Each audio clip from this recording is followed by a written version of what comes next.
va dans l'autre. Mohamed Bazoum est à Lomé. Le président nigérien est en visite d'amitié, de travail au Togo. Ce n'est pas sa première fois de passer dans la capitale togolaise. Il a rencontré le président togolais fort, Issa Singbe. Et ils vont parler économie parce que le Niger étant un pays enclavé, ils utilisent, il y a beaucoup d'importations qui passent par le port autonome de Lomé, au Togo ici.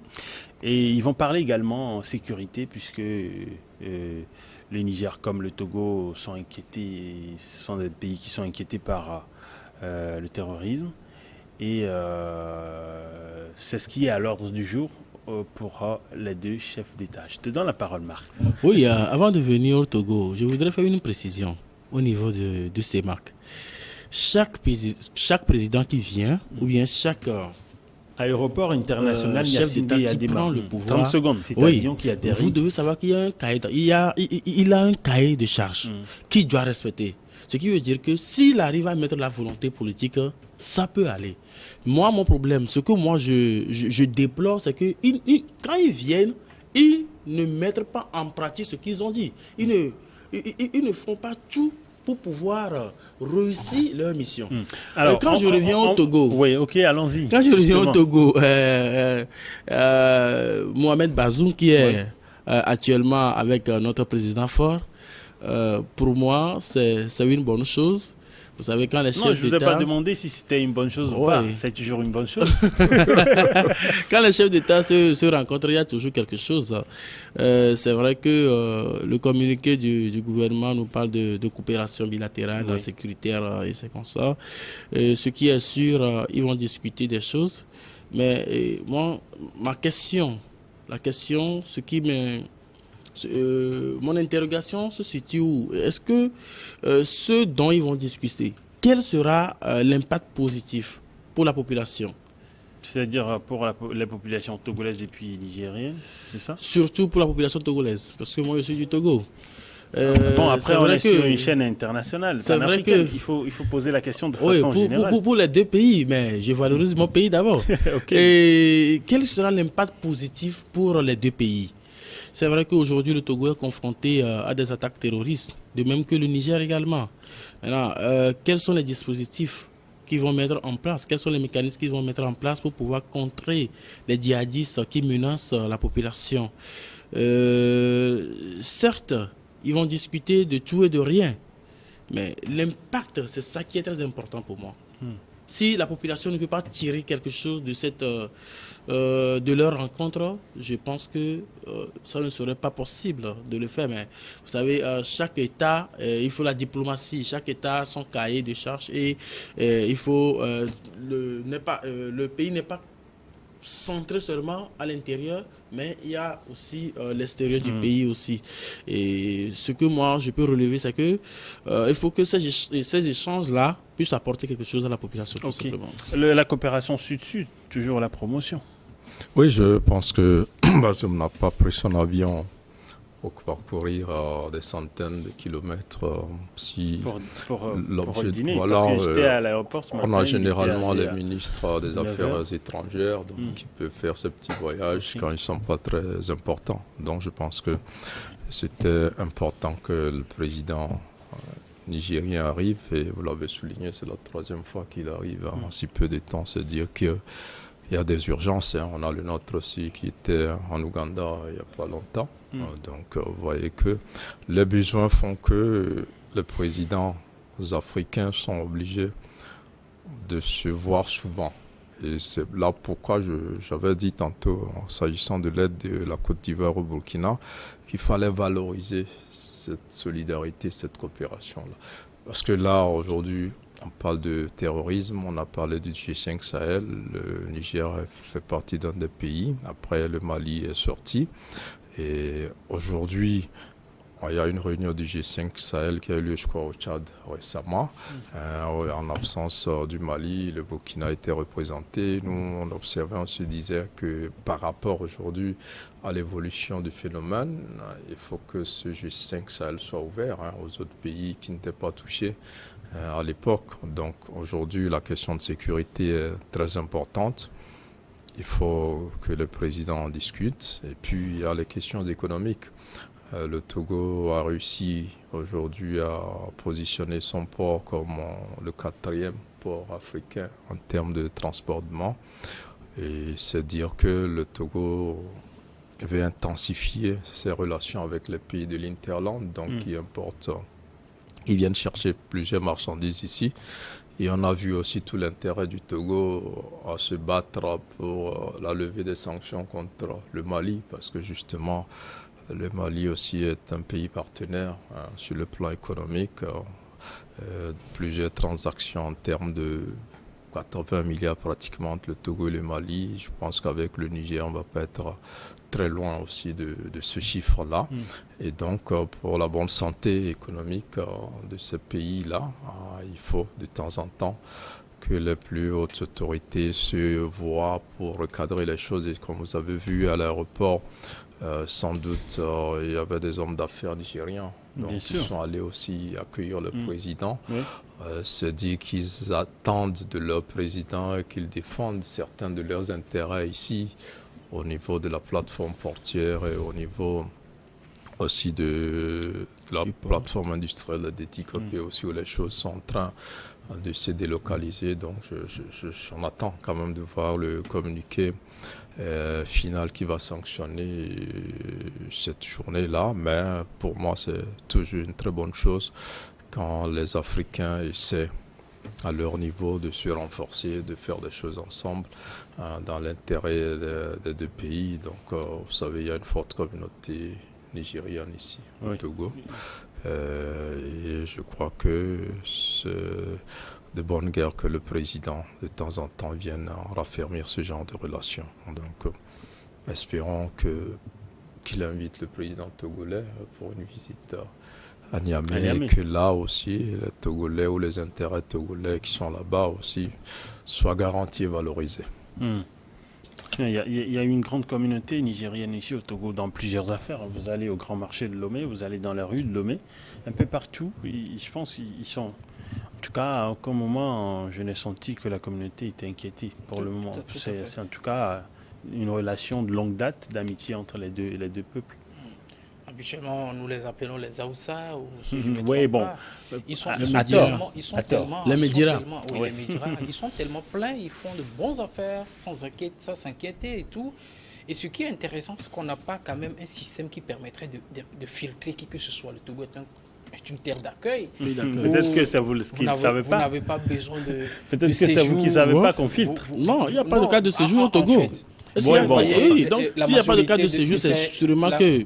la majorité c'est institué. La majorité des personnes qui sont au pays, qui font, comment vous appelez, qui vendent dans les kiosques, au niveau des kiosques et tout, les viandes et tout, la majorité, c'est des gens venus du Niger, et du Mali, du Burkina et tout. Du Tchad également. Et donc, ce que je voudrais préciser par rapport à l'avènement du président Bazoum, c'est que il faut rappeler que le Togo est devenu depuis un certain moment une plaque vraiment tournante en matière de réconciliation.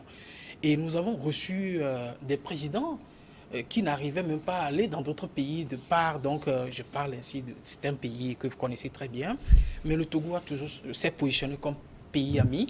Et il a joué un rôle d'intermédiation entre les pays qui ne se parlaient pas et tout. Vous allez comprendre que doucement, nous sommes en train d'arriver à une situation où le Togo risque d'être incontournable en matière de réconciliation entre la sous-région.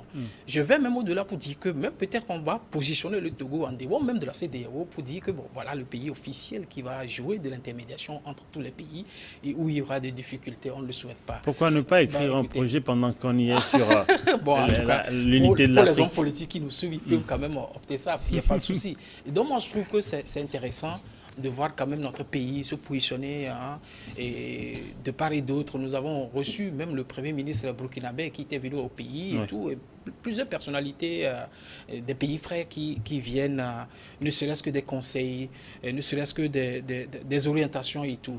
Mais cette visite-là, selon le communiqué du gouvernement, le communiqué officiel fait référence aux accords bilatéraux.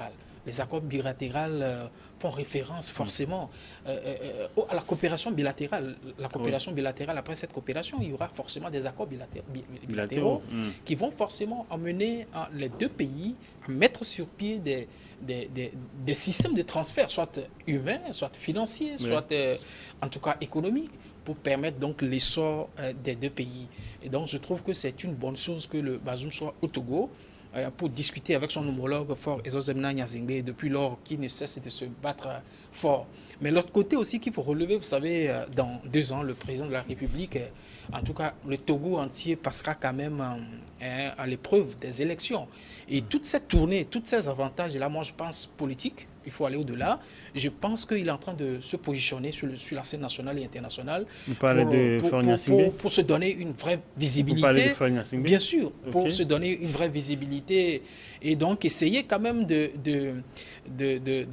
d'adoucir sa personnalité auprès de son peuple. Pourquoi vous utilisez les termes adoucis ? Toute action, en fait, il faut comprendre l'homme politique. Toute action que l'homme politique pose a toujours Non, c'est pas anodin. Oui, c'est pas gratuit. Il pose des actions, qui sont vraiment suivies. Et il y a toujours un intérêt qui est suivi. Et donc, moi, je vois au-delà de cette action que peut-être il est en train peut-être de préparer aussi, en tout cas, un terrain bien docile pour les années. En même temps, en matière de sécurité, le Niger a beaucoup d'expérience. Tout à fait. Le Niger, bon, je peux pas dire en termes d'armement, mais bon, ce que je voudrais dire, c'est qu'ils sont à l'épreuve énormément. Oui, tout à fait.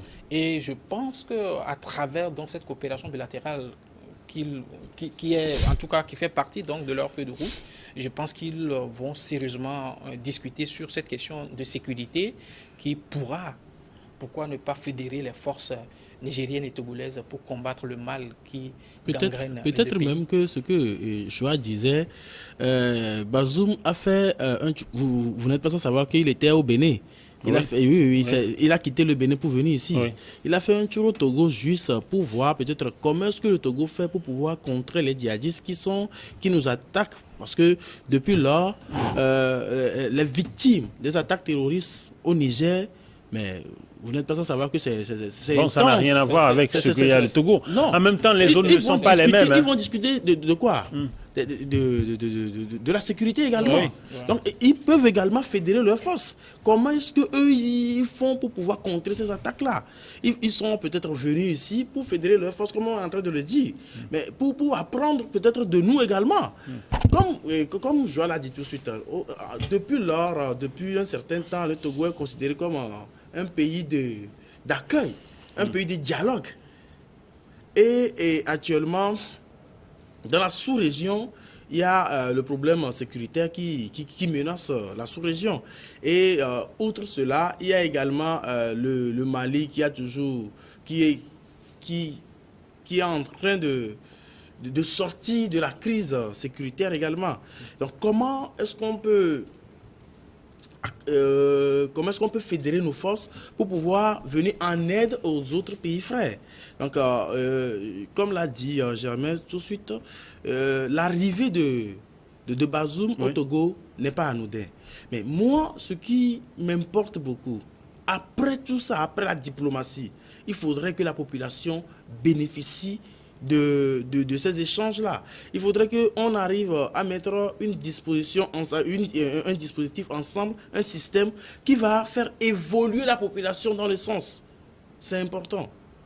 C'est très important. Quand tu le dis comme ça, bon, moi je sais pas. Je pense aux années 2006. Comment, bon, enfin. 2000. Je pense aux années 2006, j'ai bonne mémoire. Ouais. Il y avait le président italien qui rendait visite au président français. Ouais. Et qu'est-ce qu'il a fait de particulier? Il a essayé de réunir tous les Italiens en France, avec à la tête l'ambassadeur de l'Italie en France, pour, n'est-ce pas, essayer donc d'échanger avec eux pour voir quelles sont les difficultés qu'ils rencontrent sur le territoire français et quelles sont les solutions concrètes qu'ils peuvent proposer sur ça et apporter ainsi une solution. Et donc, ceci doit... En tout cas, il faut réfléchir à ces genres de trucs. Bazoum, par exemple, peut dire, bon, écoutez, je crée une discussion étanche avec tous les Nigériens qui sont au Togo, à la tête avec le représentant, l'ambassadeur du Niger au Togo. Et qu'ils essayent, n'est-ce pas, essayer d'échanger quelles sont les difficultés, pourquoi tu es venu ici, quel est le diplôme que tu as. Ceci lui permettra de mieux gouverner là-bas parce qu'il a encore une fois eu des gens qui ont peut-être, entre parenthèses, fui là pour venir ici et pas à cause d'un souci. Et donc, la simple visite, pourquoi je dis ça? Parce que Marc disait tout de suite que quel est l'avantage de cette visite-là pour le peuple, le citoyen lambda. Et donc, ça pouvait inciter les gens, les peuples à pouvoir donc lui dire, à lui rencontrer en face et à lui poser toutes les doléances. Ça pourra être en tout cas, je pense pas qu'ils aient eu assez de temps pour pouvoir discuter avec le président Bazoum. Mais avec ce que j'ai vu ce matin, puisque j'étais sur le tarmac, il a eu à discuter avec les leaders. Je pense que ce sont les leaders de la communauté nigérienne ici qui étaient présents là-bas. Et je pense qu'il les a salués et ils ont échangé quelques mots. Seulement peut-être des salutations en langue vernaculaire nigérienne. C'est ça le problème. Toujours est-il que le Togo constitue une plateforme importante pour l'économie du Niger. Oui, tout à fait. Non, il y a de grands intérêts entre nos différents pays, surtout économiques.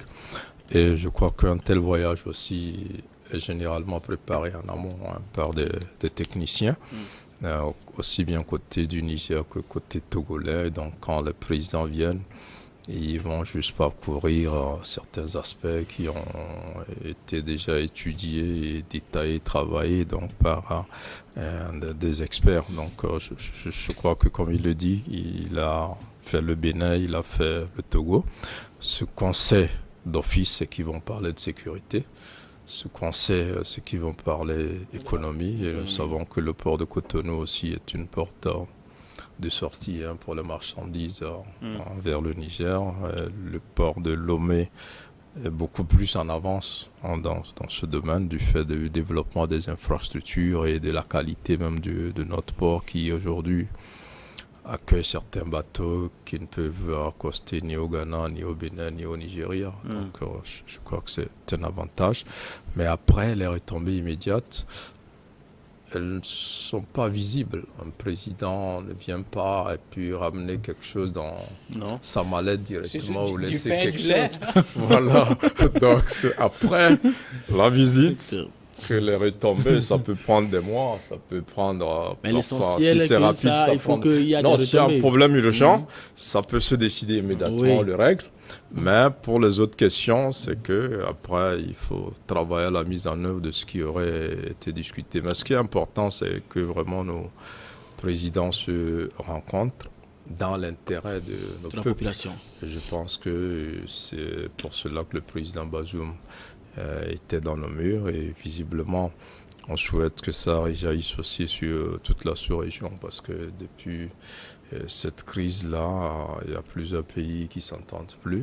Le Niger et le Mali ne s'entendent pas trop. Le Mali et la Guinée, la Côte d'Ivoire. Oui. Il y a eu quand même une embellie avec la libération de ces militaires-là, mais il y a encore beaucoup de choses à faire. Et espérons que le président du Togo, qui a réussi à être en bon terme avec toutes les parties dans ces crises-là, puisse également aussi jouer au raffermissement des relations entre le Niger et le Mali, comme il l'a fait à l'amélioration des relations entre la Côte d'Ivoire et le Mali. Quoi, Marc, pourquoi tu souris? Non, et quand l'aîné parlait du président togolais, ses efforts dans les crises. Oui. Le président a réussi là où les autres ont échoué. Donc, on lui tire chapeau.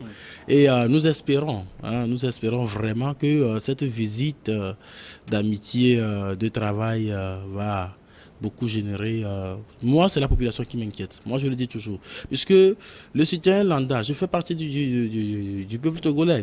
Le citoyen lambda, s'il est bien dans sa peau, s'il vit normal, s'il a une vie normale, s'il a toutes les conditions nécessaires pour pouvoir réussir, pour pouvoir joindre les deux bouts, je ne pense pas qu'il y aura une fuite de cerveau au Togo. Je ne le pense pas, sincèrement.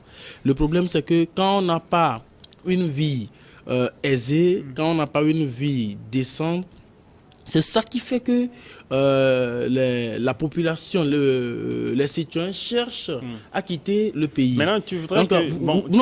Vous attendez quoi comme peut-être retombée? Vous savez, par exemple... avant de poser la question à l'école nationale, avant de poser la question à Joie, vous avez dit qu'il y a plusieurs Nigériens ici.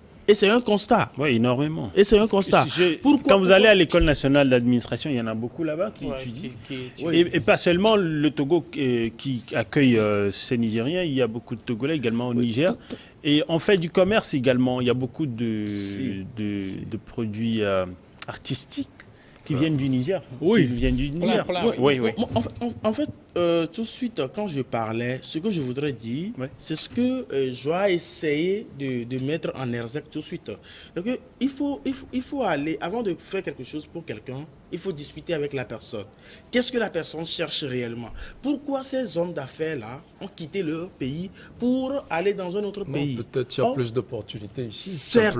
Maintenant, comment est-ce qu'on peut faire pour pouvoir mettre ces opportunités-là dans nos pays pour que prochainement, ceux-là qui cherchent, qui pensent déjà quitter, peuvent rester dans notre pays? En même temps, il y en a beaucoup qui pensent que si le Togo est envahi par beaucoup de communautés, c'est parce qu'il y a des opportunités inexploitées par les autochtones. Les Togolais. Ailleurs n'est toujours pas meilleur. Non, l'immigration aussi. Oui, mais visiblement, ailleurs est mieux pour les gens que pour nous. C'est leur ailleurs qui est chez nous. Depuis que le monde existe, les gens ont ressenti le besoin pour plusieurs raisons de bouger. Soit tu vas étudier, revient, soit tu vas travailler, revient, soit tu vas donc. Tous les peuples, on bouge. Les Togolais aussi vont ailleurs. Les autres aussi viennent ici, donc les migrations sont tout à fait normales. Après, la fuite des cerveaux, je pense que c'était à une époque.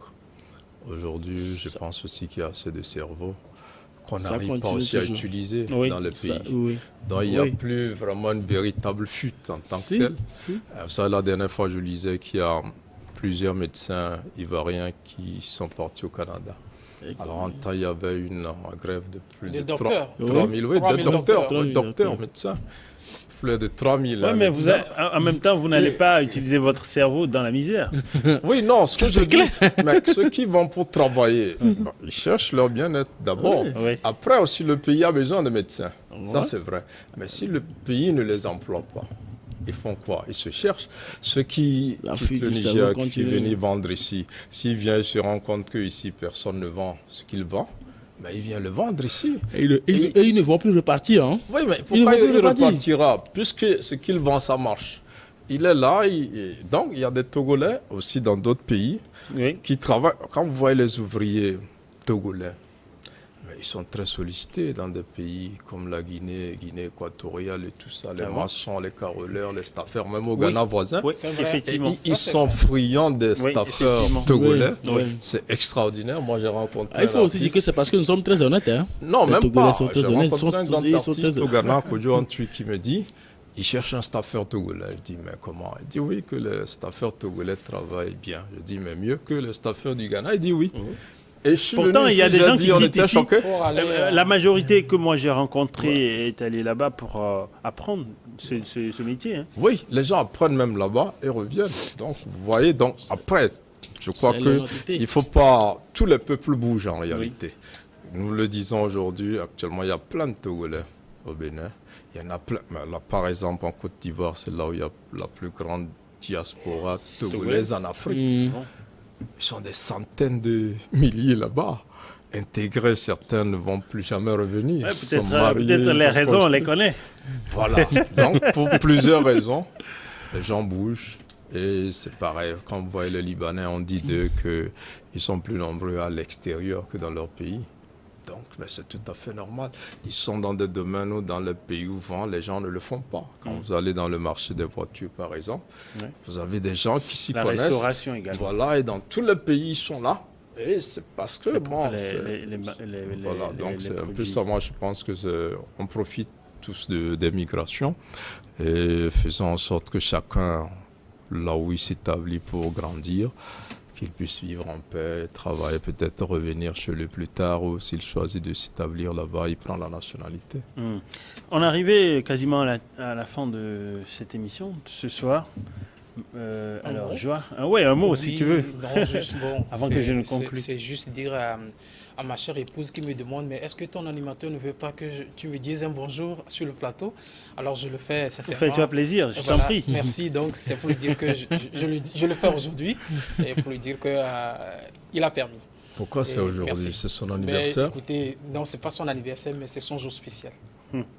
Voilà. Alors, il a fallu que Michel puisse voyager pour que cette autorisation soit accordée à Joie. Ouais, Marc. Ouais. Mais comme moi, je n'ai pas d'épouse, là, moi, je suis jeune, hein, donc du coup, je dis, je voudrais tout simplement dire merci à nos téléspectateurs qui nous suivent tous les jours et aussi te dire un sincère merci pour cette invitation. Mais ce qui m'est très important aujourd'hui, c'est que je voudrais que la démocratie que nous clamons haut et fort soit respectée dans tous les pays. Et j'ai une pensée pieuse à tous les exilés, surtout à ceux qui viennent de nos corporations. Merci. Ok, dit comme ça, c'est un peu vague, mais bon, j'aime bien ça. Alors moi, je vais revenir à la consommation de nos produits. Oui. Bon, je ne suis pas contre les produits importés. De toute façon, on en aura toujours besoin. Mais nous devons commencer par consommer ce qui est produit chez nous. Par patriotisme d'abord. Et après, pour pouvoir ne pas décourager cette race de producteurs-là qui s'est jetée à l'eau dans des conditions très difficiles et leur permettre de grandir pour produire mieux et moins cher. Parce que c'est quand on produit beaucoup que le prix baisse. Alors qu'aujourd'hui, les gens produisent peu, ils sont obligés de rentabiliser et les gens n'achètent pas parce qu'ils trouvent ça cher. Et il faut avancer parce qu'on a le devoir patriotique d'accompagner nos frères, nos sœurs qui se sont engagés. Et c'est comme ça qu'on grandira, qu'on va créer la richesse qui va rester un peu ici. Bon, on ne va pas vivre en autarcie, mais il faut que l'argent reste un peu. L'argent sortira de toute façon. Oui. Comme dans tous les pays, nous avons nos frères qui travaillent ailleurs, qui envoient l'argent ici. Donc, dans tous les pays, ça sort. Mais faisons en sorte quand même que cette race de producteurs togolais dans tous les domaines bénéficie de notre accompagnement pour grandir et être capable de nous fournir des services de meilleure qualité. Comme moi, je n'ai pas le droit de dire de mot de fin, si ce n'est de conclure. Je vais seulement annoncer que les éperviers du Togo ont un match important des éliminatoires de la Coupe d'Afrique des Nations 2023. Le 24 mars prochain au Burkina. Et puis le match retour est pour le 28 à Lomé, ici au stade de Kégué. Donc que les Togolais soutiennent les éperviers du Togo. Merci à vous, nos chers téléspectateurs, pour votre intérêt à cette émission et d'être restés en notre compagnie. Bonne suite de nos programmes sur Nuit Info.